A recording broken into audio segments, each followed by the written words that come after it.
Mais on va se plonger dans la suite. Karim avait commencé à en parler sur le futur. C'est Nîmes, comme l'a dit Bertrand. Ok, très bien. Il n'y a plus que 6 jours au lieu de 7 jours, parce que la première place, la deuxième place, ça change tout. Exactement. Et d'ailleurs, c'est la première fois sous Didier Deschamps que la France termine deuxième de son groupe. C'était pas arrivé jusqu'à présent. Même l'Euro 2021, avec le même nombre de points, ils avaient terminé premier. Et ils avaient joué la Suisse. Là, ils terminent deuxième, les joueurs de l'équipe de France. Donc, c'est une première sous Didier Deschamps de terminer deuxième de groupe. Et donc, cela indique 4 adversaires potentiels qui sont dans leur groupe, eux, à égalité de points. Ils ont tous 3 points. La Roumanie. Pour l'instant, c'est la Belgique qui est deuxième, mais ça peut encore bien évidemment évoluer sur les derniers matchs qui restent à disputer de ce groupe. La Slovaquie et l'Ukraine, la France. Donc ça, voilà, jouera l'un de ces 4 adversaires. Ce sera lundi à 18h. Voilà. Ça sera lundi à 18h. Alors, Ludo, je vous entends me dire, ça ne sera pas un drame. On parlait tout à l'heure dans la première partie de l'émission d'un tableau quand même plus ouvert quand on regardait l'arborescence. C'était plus facile d'éviter l'Allemagne. Là, on perd potentiellement, c'est le Portugal. Là, vous jouez le Portugal en quart si vous gagnez. Le 8e n'est pas un drame. C'est-à-dire qu'au vu si vous avez regardé les matchs de ce groupe-là, et notamment ceux de la Belgique, vous vous dites, bon... Ils doivent se dire pareil, Ludo. Oui, mais bon an, mal an, la Belgique sait que contre nous, généralement, il y a quelques relents et quelques souvenirs qui les ramènent souvent à proposer autre chose quand même. Hein. Oui, mais les Belges n'ont pas fait beaucoup mieux dans les prestations qu'ils ont. Non, mais là, quand je vois les attaquants polonais, je me dis De Bruyne qui se remet un peu pour peu que Lukaku il commence à trouver la mire. On n'est pas là encore, mais la Roumanie, ça bouge beaucoup. Vous avez trouvé l'équipe technique. Vous m'avez dit que c'était une des équipes surprises. Après, Slovaquie-Ukraine, l'Ukraine, ils auront. Voilà. Non, mais moi, je suis d'accord. Non, j'entends ce que vous dites. Non, mais ça veut dire que tu as une chance sur 3 de tomber la Belgique. Donc, si tu tombes, pour moi, si tu tombes la Roumanie, la Slovaquie ou la Hongrie, l'Ukraine, c'est mieux que de tomber la Turquie. La Turquie est une équipe jeune, imprévisible et un peu faux folle. Je les ai trouvés très décevants, les Turcs. Pas sur le premier match. En fait, il avait beaucoup changé, Montella. Mais au lieu de se projeter, focalisons-nous quand même sur les Bleus. Oui, bien sûr. Il y a quand même quelque chose, moi, qui me préoccupe, et je pense que vous l'avez abordé tout à l'heure, c'est qu'en fait, d'habitude, tu as l'idée d'une montée en puissance et aussi, d'un calage technique et tactique. Et de certitude. Voilà, généralement, le deuxième match te dit ça. La dernière fois qu'au bout de la phase de poule, il n'avait toujours pas trouvé, c'était à l'Euro 2021, où on en était encore à chercher. Et d'ailleurs, en 8e, qu'est-ce qu'on pond? Une fameuse défense à 5 avec Rabiot qui jouait piston gauche, vous vous souvenez, enfin le truc ni fait ni à faire, tu coules, bref, et il se passe ce qui se passe. Mais ça ne veut rien dire sur un tournoi, David. Je n'ai pas dit que ça voulait dire quelque chose, je parle d'indication. Oui, l'équipe de... évidemment. Ah oui, non, mais à ce moment-là, on ne dit plus rien, Karim, alors on dit que c'est formidable, que cette équipe va être C'est pas ce que je dis, mais on compare ce qui est comparable aussi. Quand tu parles de l'Euro 2021, on prend un contre-exemple, l'Italie qui n'a pas été incroyable et qui va au bout de cette Euro-là. Comment l'Italie, elle était de 2 ans d'invincibilité. Ils sont passés par des tirs au but sans marquer des buts contre Belgique. Ils ont survolé leur phase de poule. Mais pas plus loin. Ne refaisons pas l'histoire. Euro 2016, le Portugal termine 3e sans gagner un match. Ça, je suis d'accord. Mais je te parle des antécédents des Bleus. Si tu ne veux pas l'admettre.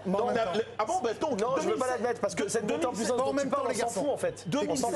Donc ne faisons pas d'émission. Mais parce qu'on s'en fout du jeu, on s'en fout de la montée en puissance. Si les Bleus passent petit à petit comme ça, 8e, car on s'en foutra de terminer 2e et de ce match de la Pologne. Tu es obligé d'évaluer des temps de passage. Les matchs de la Coupe du Monde, ils étaient nuls. Le Pérou, tu t'en rappelles, la Coupe du Monde 2018, c'était nul. Le Danemark, c'était nul. Oui, mais vous étiez premier en finale. Karim, vous étiez premier de poule. Mais on s'en fout. On parle de niveau de jeu. Vous me parlez de la montée en puissance. Le Pérou, entre Pérou et Danemark, il y avait une montée en puissance. Karim, tu l'as pas écouté. Tu l'as pas écouté. Là, on est au 3e match. Moi, je t'ai parlé du fait que tu avais trouvé ton système contre le Pérou. C'est-à-dire que tu savais que tu allais jouer avec ça. Danemark, tu as fait jouer les coiffeurs. Mais tu sais qu'à partir des 8e, tu rejoues dans ton système. Là, tu le connais ton système. Attendez, là, tu le connais. C'est un autre tournoi qui commence. Karim, est-ce que là, à l'issue de ces 3 matchs, et Raymond est bien placé, pardon, Greg, en 2006, et Raymond peut en parler. C'est la poule sur une victoire contre le Togo. Est-ce qu'à l'issue de ces 3 matchs, Deschamps connaît son équipe des 8e de finale? C'est bien, je suis d'accord avec Dave. Le vrai problème, c'est ça. C'est qu'avec ce qui s'est passé là, et c'était le débat du départ, je dis il fallait que cette équipe elle marque des buts et qu'elle réussisse pour concrétiser et pour confirmer. Là, en plus, ça marche pas mieux qu'avant. Il fait rentrer ceux qui devraient transformer le match ou qui auraient dû être à la place des autres, et c'est pareil. Et on se retrouve dans la même situation. Donc le problème, les questionnements, il va... Donc il n'a pas son équipe. Non, mais il a sa défense. Si, parce que Barcola fait un tel match que tu es coincé avec le 4-3-3. Ouais, c'est clair. Mais en parlant de Didier Deschamps, les premiers mots du sélectionneur après ce match nul très décevant des Bleus, on a fait ce qu'on pouvait faire. On aurait pu mieux faire en efficacité, même si le gardien a encore fait de très beaux arrêts. Évidemment, se mettre à l'abri avec 2 buts d'avance, c'était toujours mieux, mais on n'a pas été capable de le faire. On finit cette poule avec ce match nul et une qualification qui est importante pour nous. Bertrand, vous venez d'entendre les premiers mots du sélectionneur. On a fait ce qu'on pouvait faire. Moi, je trouve qu'on pouvait faire mieux. La qualification est importante, oui. C'était déjà le cas avant le match. C'était le cas avant de jouer, avec la défaite de l'Albanie hier. Évidemment, il ne va pas accabler tout, puisque comme l'a dit Karim, c'est un nouveau tournoi qui commence. Mais on y va avec la lampe torche sur le front, parce que c'est bien sombre devant. Oui, forcément, le constat offensif, par exemple, il est accablant. Et avoir marqué un seul but par nos propres moyens et 2 dans le tournoi et 0 dans le jeu, c'est forcément de nature à nous inquiéter. Après, Didier Deschamps disait hier encore en conférence de presse, en tant que sélectionneur, je ne suis jamais inquiet.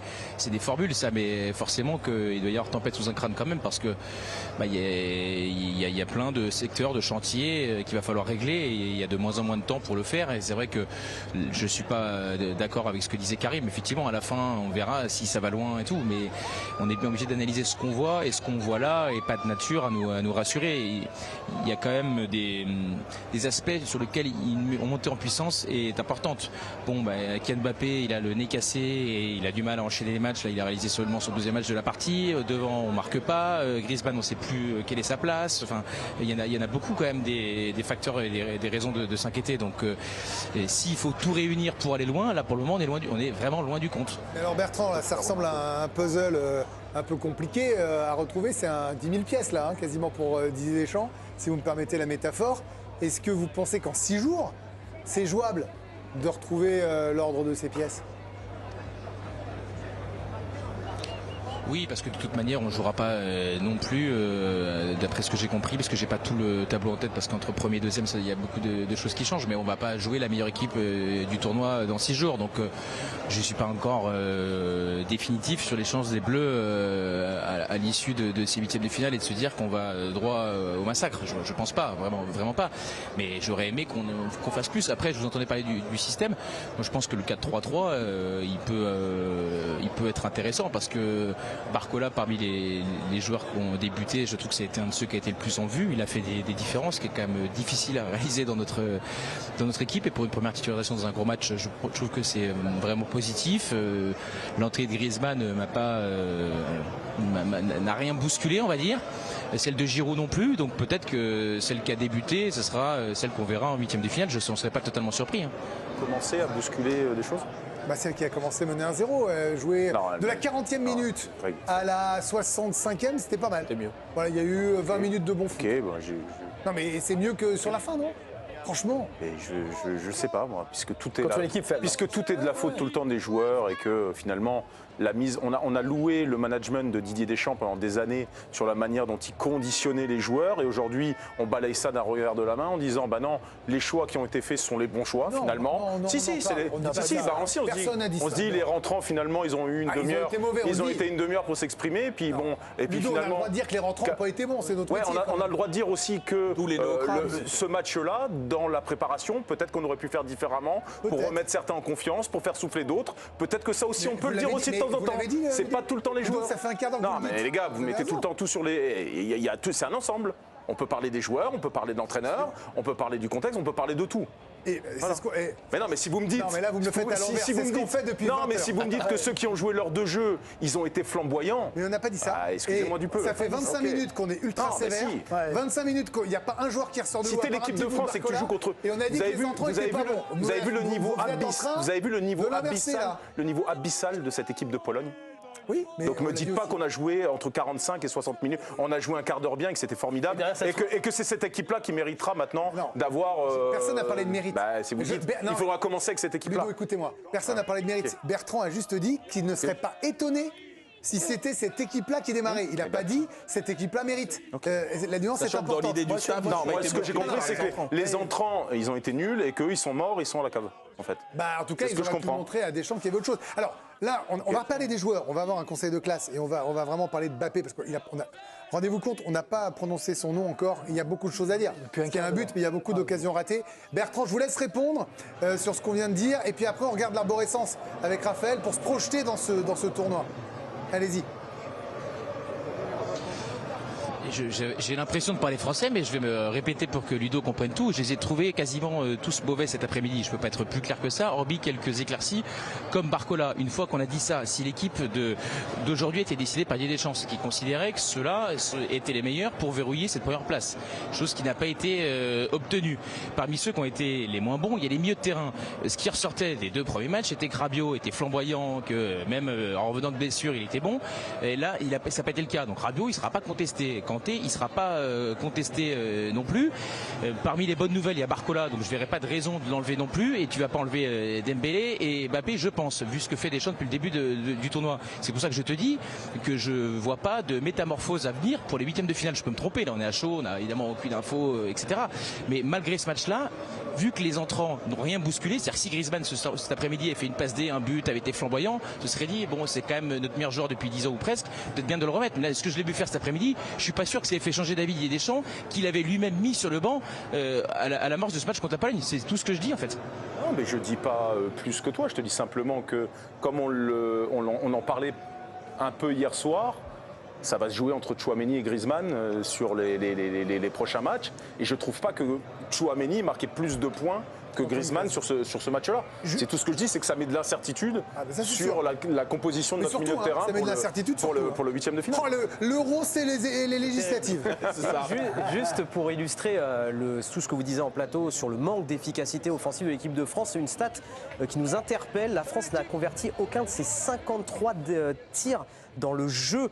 C'est énorme, sans compter bien évidemment le CSC. Juste à titre de comparaison, les Allemands là sur 7 euros, ils ont tiré 57 fois au but et vous avez vu le nombre de buts qu'ils ont marqués. C'est dramatique ce chiffre. C'est dramatique. Non, c'est... Si. Un manque d'efficacité criant. En 3 matchs, ils ont tiré 53 fois au but. Ça fait 17, un peu plus de 17 par match. C'est pas mal. C'est pas mal. Oui, mais c'est l'efficacité. C'est le sketch de Pino tout à l'heure, c'est les ballons qui vont à côté. Ils ont marqué un but sur pénalty, c'est le constat qu'on fait depuis. C'est 53 tirs dans le jeu, je précise. Dans le jeu, voilà. Et s'ils avaient eu un petit peu de réussite, voilà, pour le moment. Ce qui est faux, c'est qu'il y a un gardien en face quand même, il y a des situations. Est-ce qu'on peut avoir une analyse sur le type d'action qu'on a ? C'est des actions souvent en angle fermé, sur des frappes en angle fermé, sur des créations de côté. Parce que là, il avait choisi de venir par les ailes. Ça veut dire que dans l'axe, on ne se crée quasiment jamais aucune situation.